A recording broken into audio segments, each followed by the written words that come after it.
The war is over. Smoke, broken ships, and dead alien soldiers cover the ground. Scavenger drones move between bodies, marking the living for execution. One alien female warrior lies still, half buried under metal. She is alive but paralyzed.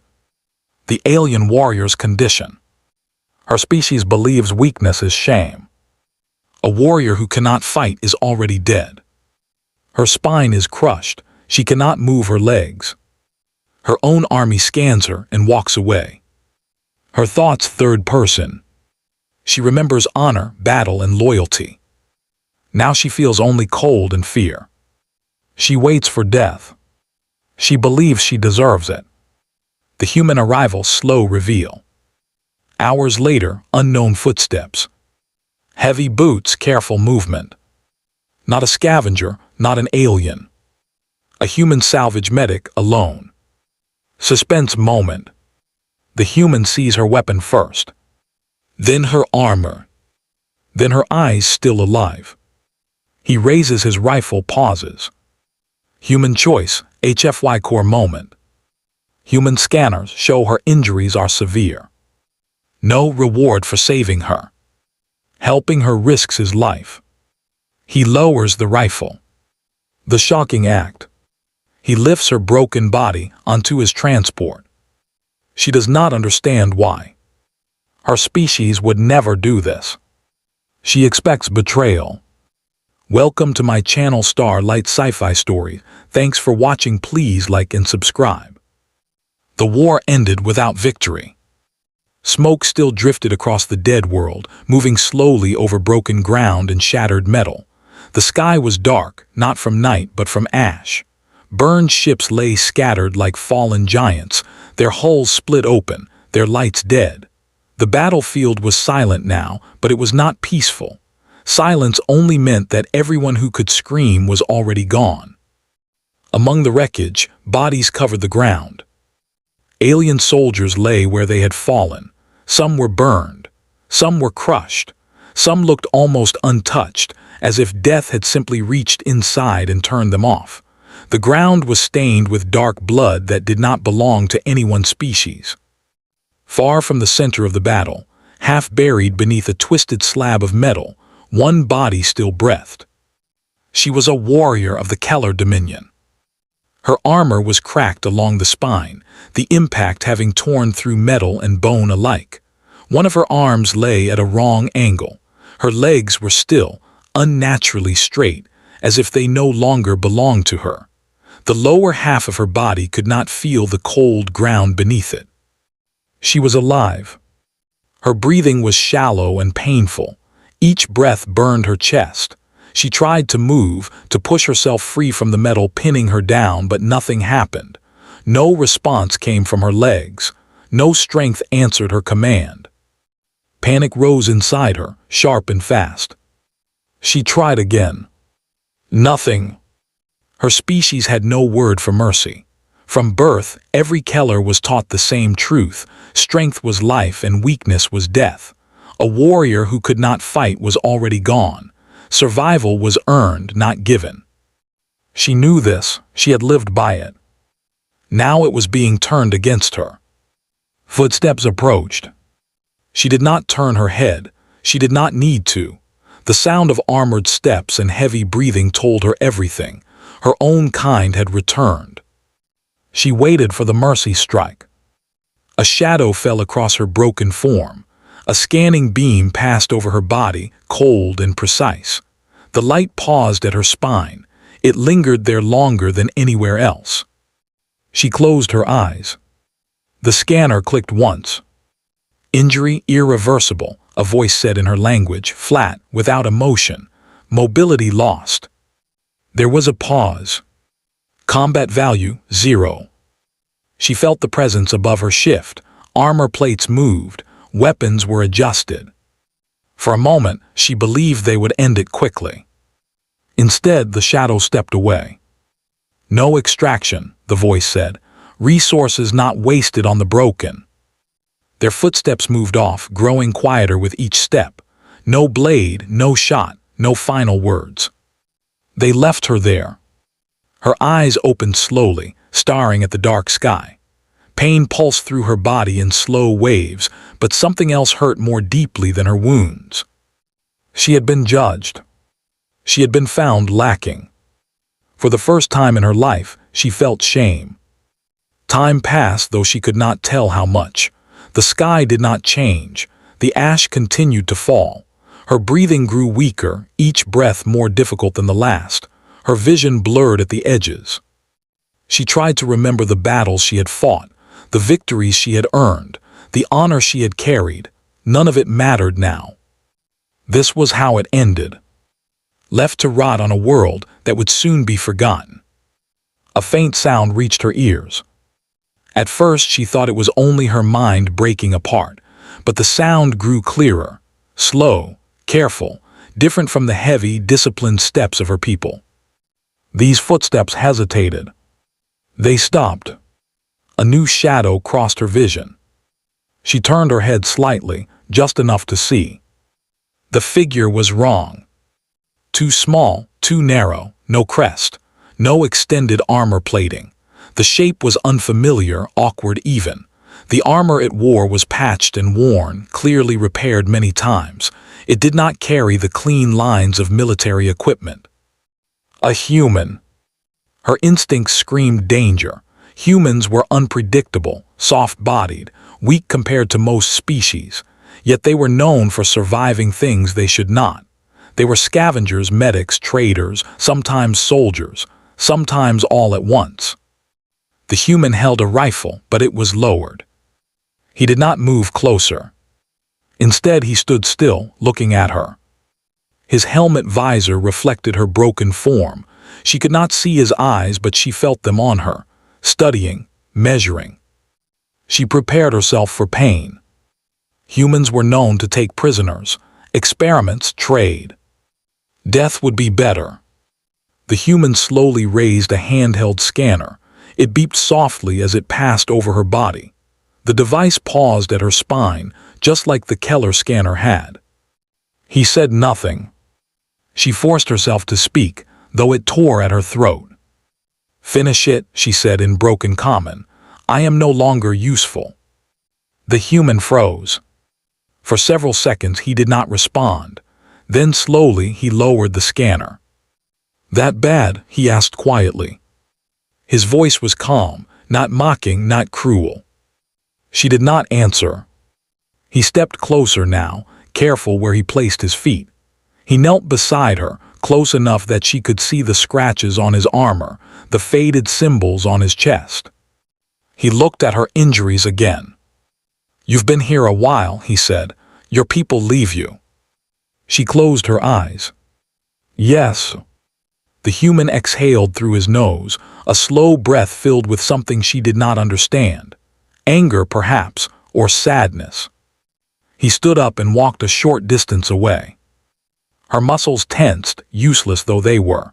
She listened to him moving, to the sound of metal shifting. Then she heard it. The distinct sound of a weapon being adjusted. This was it. She opened her eyes again, ready to face it. Instead of aiming the rifle at her head, the human aimed it at the twisted slab of metal trapping her body. He fired once. The shot was controlled and precise. The metal cracked and shifted. He fired again. The slab broke apart and slid away from her body, freeing her torso. Pain exploded through her nerves, sharp and blinding. She screamed despite herself, a raw sound torn from deep inside her chest. The human was immediately beside her again. "Easy," he said, "I've got you." She did not understand the words, but the tone was clear. He removed his helmet. She stared at his face, pale skin, dark eyes, lines of exhaustion etched deeply around them. He looked tired but focused, alive in a way she had never seen in her own kind. "Can you move at all?" he asked. She shook her head weakly. "My legs are dead." He nodded once. "Yeah," he said quietly, "I see that." He reached for her armor. She hissed in warning, "Do not." "I have to," he replied. "Your armor's killing you." Slowly, carefully, he began to disengage the damaged plates around her spine. He worked with surprising skill, his hands steady, his movements gentle. Each adjustment sent waves of pain through her body, but he paused whenever her breathing changed, waiting until she steadied again. No one had ever done this for her before.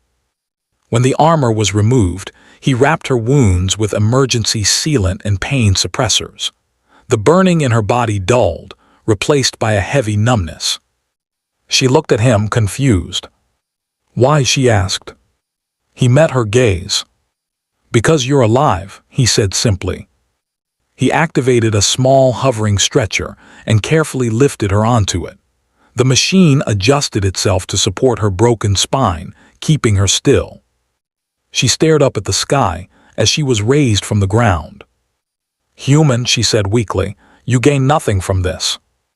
He secured the restraints and glanced at her. "Maybe," he said, "but I'd lose something if I didn't." He guided the stretcher toward a small transport ship hidden among the wreckage. It was old, scarred, and patched together from several different designs. Not a warship, a lifeboat. As the ramp closed behind them, the battlefield disappeared from view. The engines hummed to life. She felt the ship lift off the ground. Her vision blurred again, but this time fear was mixed with something new. Hope. As darkness pulled her under, she heard the human speak softly, more to himself than to her. "You're not dying today." And for the first time since she had been left behind, she believed it might be true. Darkness did not mean silence. The alien warrior drifted in and out of awareness, pulled back each time by soft sounds she did not recognize. A low hum vibrated through her body. The air felt warmer than the battlefield, cleaner. The sharp pain in her spine was gone, replaced by a deep pressure that felt strange but controlled. Light slowly returned. At first it was only brightness behind closed eyes, then shapes, then color. She opened her eyes. The ceiling above her was smooth and white, marked with thin lines of dim blue light. It did not belong to any Keller structure she had ever seen. The air smelled faintly of metal and something organic, not unpleasant. She tried to move. Her arms responded weakly, restrained by soft bands that held her in place without cutting into her skin. Panic surged through her chest, fast and sharp. Her breathing quickened. A voice spoke immediately. "Easy," the human said, "don't fight it." She turned her head slightly and saw him standing beside her. He was not wearing his armor now, only simple clothing, stained with oil and old burns. He looked more fragile without the metal shell, yet somehow more real. "Where am I?" she asked. "My ship," he replied. "Medical bay, if you can call it that." Her eyes moved around the room. Equipment lined the walls, old but carefully maintained. Tubes and cables connected her body to machines that blinked softly. "You should not have brought me here," she said. "My kind will come." He nodded. "I know. You will die." "Maybe," he said calmly, "but not today." She stared at him, trying to understand. "Why do you help me?" He paused, as if choosing his words carefully. "When I was young," he said, "I was pulled out of wreckage by someone I didn't know. They didn't have to do it. They didn't get paid. They just did." "That is not logic," she said. He smiled slightly. "No, it's human." Her restraints loosened a little as the machine adjusted. She felt something warm move along her spine, deep inside her body. It did not hurt, but it was uncomfortable, like pressure slowly rebuilding her from within. "What are you doing to me?" she asked. "Fixing you," he replied, "or trying to." Her eyes widened. "That injury cannot be healed." "Not with your tech," he said. "Ours works differently." Days passed. She did not know how many at first. The ship moved through space quietly, staying away from known routes. The human checked on her constantly, adjusting machines, cleaning wounds, speaking to her even when she did not respond. The treatment was slow. Nanofibers flowed through her damaged spine, guided by human medical systems she had never seen before. They did not replace her bones. They supported them, encouraged them to grow back stronger, guided nerves to reconnect. It was painful at times. When the pain grew too strong, the human stayed beside her, adjusting the levels, talking to her in a low voice until her breathing slowed again. No one had ever stayed before. She learned his name was Aaron. He learned hers was Kayla. "Your people really just left you?" he asked one day. "Yes," she replied, "it was correct." He frowned. Correct doesn't always mean right. That sentence stayed with her. As her strength slowly returned, she began to notice things. How the human apologized to machines when they malfunctioned. How he carefully reused and repaired everything instead of discarding it. How he spoke to her as if her thoughts mattered, even when she was weak. Weeks passed. One day she felt something new. A faint sensation in her legs. She focused on it, afraid it would disappear if she thought too hard. The feeling grew stronger, like distant echoes returning home. "Aaron," she said softly. He looked up instantly. "What is it?" "I can feel something." His eyes widened. He moved to the console, checking readings. Numbers spiked. Signals flowed where there had once been nothing. "Try," he said gently. "Just try." She concentrated, pushing her will downward. Her right foot twitched. It was barely visible, almost nothing. But it was real. Her breath caught. A sound escaped her throat, half laughter, half sob. Tears formed in her eyes, unbidden and unstoppable. Aaron laughed softly, shaking his head. "Would you look at that?" In that moment, something inside her broke. Not her body. Her beliefs. She had been taught that strength came only from endurance and cruelty, that mercy weakened the strong, that survival meant standing alone. Yet here she was, alive because a stranger refused to walk away. Her recovery continued. Soon she could sit upright, then stand supported by braces. Each step was painful, but each one was hers. Aaron never rushed her, never pushed harder than she could manage. "You're doing great," he said often. No one had ever said that to her before. News reached them eventually. Keller's ships searched the outer systems. Her people had learned she was alive, not to rescue her but to erase her. A warrior who survived abandonment was a threat to doctrine. Aaron powered down the ship and hid among drifting debris. "You should leave me," Kayla said. "They will destroy you." He looked at her, tired but calm. "I've already decided." "For what?" "To see this through." When Keller's scouts finally found them, Kayla stood. Her legs trembled, but they held. She walked to the airlock beside Aaron, unarmed. The transmission opened. Her former commanders stared back at her, shock clear in their rigid expressions. "You were declared dead," they said. "I was abandoned," she replied. "You are broken," they said. "Return for judgment." She looked at Aaron, then back at them.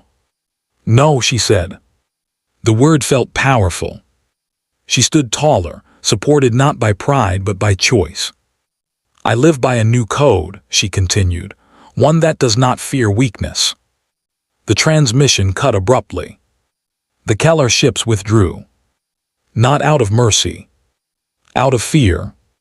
Weeks later, Kayla stood on the surface of a green world under an open sky. Her legs were strong now. Her body bore scars, but none defined her. Aaron stood beside her, watching the horizon.